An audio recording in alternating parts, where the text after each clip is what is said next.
Hi, I'm Cindy Sampson. This is my daughter, Lois Sampson. She lived her earthly life till she was almost 13 years old. She went to heaven and unexpectedly in 2014, and she is now 21 in heaven. Her diagnosis was full trisomy 13. Because I knew I would not abort her under any circumstances, I didn't have the amniocentesis or any tests or anything like that for risk of, failure to her being able to survive. So it was a surprise to me.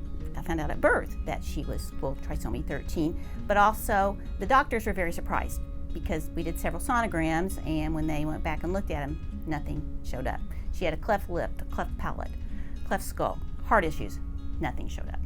And they told me all I can figure out is that you weren't supposed to know. And I believe God kept that from me because my nervous wreck personality would have caused me to stress and not enjoy the pregnancy and possibly lose her. We were told she would not live 3 days. She wouldn't leave the hospital. When she was about a week old, the head of the NICU pulled me aside and said, I don't understand this, but there's many times she should have died and easily could have. She rebounded. So she got to go home at about 13 days. She was always tube fed, either through the NG nose tube or the stomach tube. That was because the cleft palate repair was one of the things that just didn't really go well. We had 3 of the surgeries. The cleft lip went fine, and heart surgery at 8 months. She sailed through it. And she had, I think, a total of maybe 16 surgeries. The first 3 years were really rough, though, with a lot of infections, in and out of the hospital. Sometimes she'd spend a month in the hospital. Thought we'd lose her several times during that time. We didn't.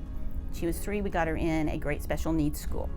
And that was a major blessing, because since I'm a school social worker, I know that not all special needs parents are so fortunate, but it was. And it was so that either one parent or the other could pick her up, take her in the day. So parental involvement is very important in schools. She remained nonverbal, but she knew people. She hated the word no. She knew her name. She laughed and smiled. She let you know when she liked something and when she didn't. She was always into everybody else's business. If she didn't want to do something, it usually wasn't going to happen. She learned to walk with a walker. She was even in Special Olympics with her school one year. Really thought we'd gotten past a lot of the hard stuff. She stayed on the stomach tube, but unless there was a specific problem with it, that really wasn't too much of a problem. You just learned to pack your feeding things and plan your activity around it. And she luckily did never have to be on the continuous feed. When she was born, some kidney issues were there, but just a little bit of retention. She took medicine for a while and then got to where it was down to just 1 sonogram a year. Well, not too long, she was about 12 and a half, it was her yearly sonogram. And she'd evidenced no pain, but there were a lot of cysts growing around the kidney. Found a really good surgeon, tried to take some medicine to see if that would shrink it for a while. It did not. She had surgery. The surgery went well. Unfortunately, she got a horrible sepsis infection. Gram-Rod negative was the bacterial agent, and we stayed with her all the time in the PICU. And about 3 days after the surgery, then she suddenly went to heaven. And I feel blessed to say that I don't blame the hospital or the medical professionals. Of course, I wasn't with her in the operating room or post-op, but everything I saw was very clean and anesthetic, and antiseptic, and everybody doing what they could do. That was in 2014. Life has never been the same. I miss her all the time. But at the same time, if I had known I was going to have this long with her, I would go back and go through it again. If I would known I'd have a minute with her, I would do that again. And I try my best to keep her with me, obviously, the buttons, the necklace, the everything. And I try to honor her and serve her, but in any way that I can. I've written articles on grief support, and I go to bereaved parent support groups myself. I've gone through that. I've gone to college classes for the undergraduate medical students on death and dying and spoken to them about what it's really like as a parent. She had such a zest for life and such happiness that it was just something that couldn't be captured in words. And people were always saying, "You're such a good mother, she's so lucky." I said, well, I meet her financial and her physical needs. She meets my emotional needs. She's the hero. And actually her name, Lois, means female hero.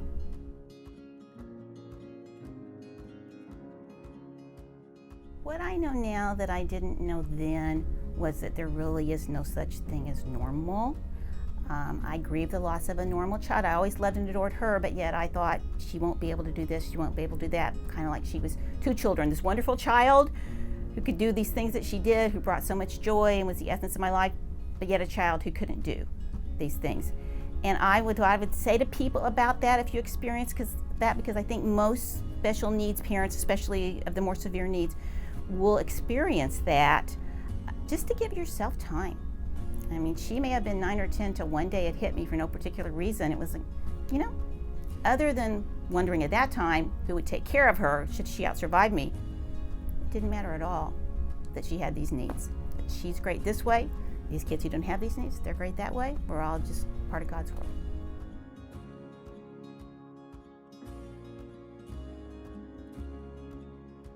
If I had a magic wand and I could wish for anything, I'd wish to have my daughter Lois back, even if it's just for 1 second.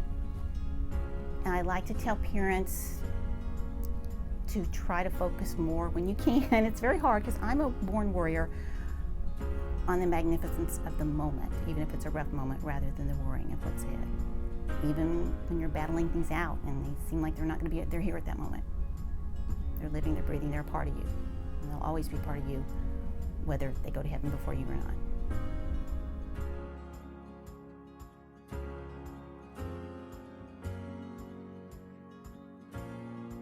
She was in the Early Steps program. It's now called 0 to 3. At that time, it was called Early Intervention.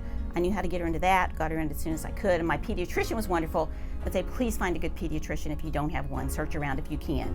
I know that's tough sometimes with insurance and locations, but if you can, do that, because they're such the kind of barometer of how things are going to go with the specialists and everything else. And he helped get her into that program.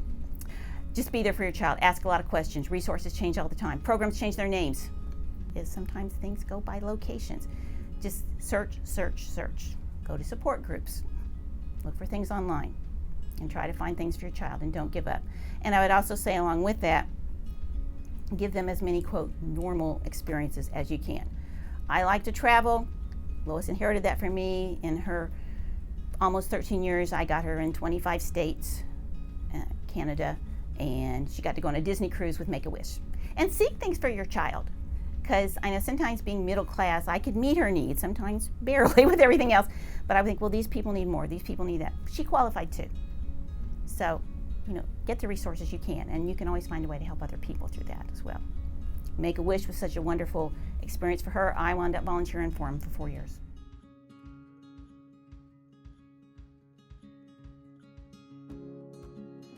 The biggest thing that Lois ever taught me was to focus on the good. She had such a respect for the very basic yet vital aspects of life. She loved the sunshine. She loved the cool breeze. She loved the drop of rain.